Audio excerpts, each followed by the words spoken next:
Okay, so the first thing is you weigh out your dry ingredients. So you can see now I've got all the dry ingredients. Now some of them, especially the chickpea flour, can be a little bit lumpy. First thing I do is I mix it well. And then once I've mixed it well, I actually sieve everything together into another bowl. And it's really useful to do that because it'll help mix all the ingredients nicely as well.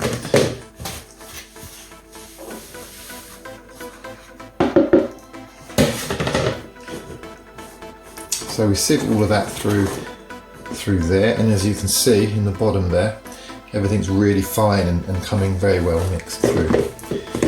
Okay, so now if you've got a very fine sieve like mine is, you might end up with some bits left over. Now most of that is fibre, and you know, for health reasons we do want that in this recipe. Just make sure there's no big lumps in there. Obviously that's the main purpose of using the sieve, and there's no lumps in there, so I'm happy just to tip that in.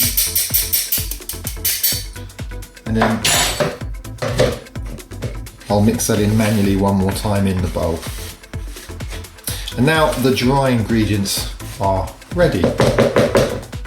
Okay, next thing, if you haven't done it already, make sure you've got a line caked in and pop the oven on to preheat. But we're going to get all of our dried fruit into one bowl together, so we've weighed it all out there, and we're going to cut it up into small pieces. This makes the job a little bit easier on your blender on the next part of the process. So it's the easiest way to do this, I find, is with a pair of scissors. Okay, so there you have it. I've chopped up all the fruit. I've used a pair of scissors. That makes it easier on your blender. However, if you've got a really powerful Vitamix blender, you may not need to do that bit. If you've got a very low powered blender, then it's good to cut them smaller, and particularly the mango, and then blend for a little bit longer in the next step. Okay, so now I'm going to blend the chopped or cut dried fruit with the milk, the applesauce and the vanilla extract. Now depending on your blender power, you may need to blend a bit longer than I do, but just try and get it as smooth as possible. Some people like to soak the dried fruit in the milk first to help soften it up. That's always an option.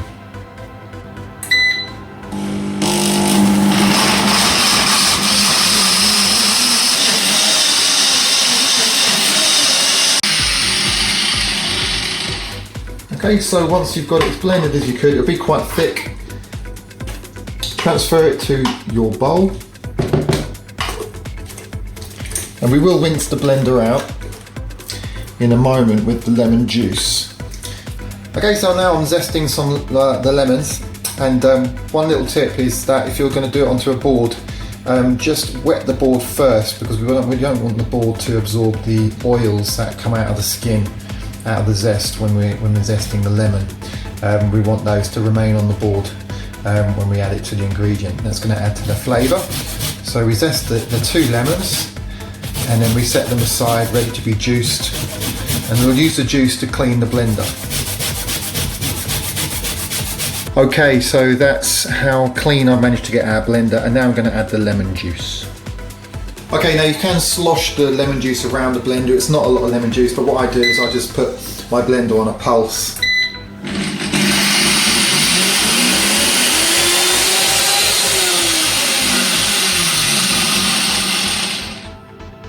And there you have it. So the lemon juice, I'll just let it slide down the blender into the bottom before I empty it into the bowl again. Okay, so now I've got all the blended mixture in the bowl, and I'm going to add the lemon zest. And it should be around 14 grams of lemon zest, but it doesn't matter if it's a little bit less. If it's perhaps 10, that would be alright as well. I'm sure it just depends on your size of your lemons, but what you want to do when you're zesting the lemons is not get too much of the white stuff in, because that can be bitter. You just want mostly the yellow.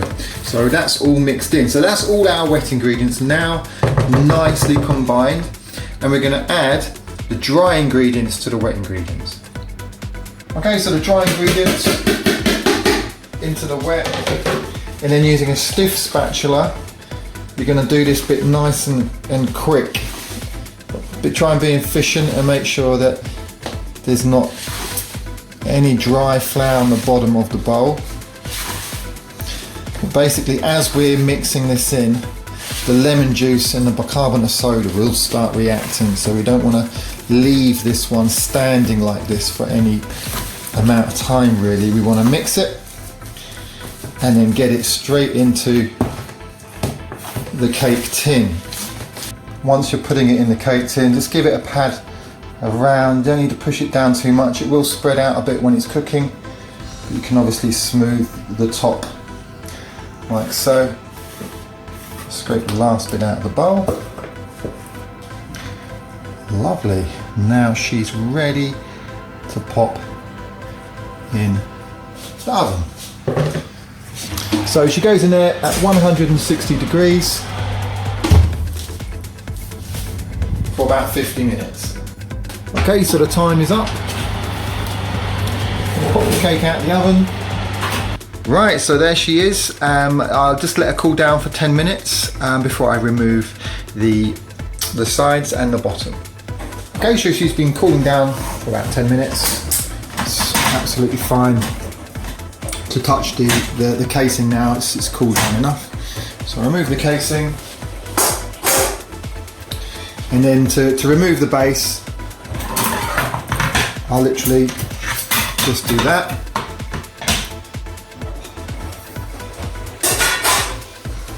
And then you can turn her over again if you want. You can use your hand or you can use a plate.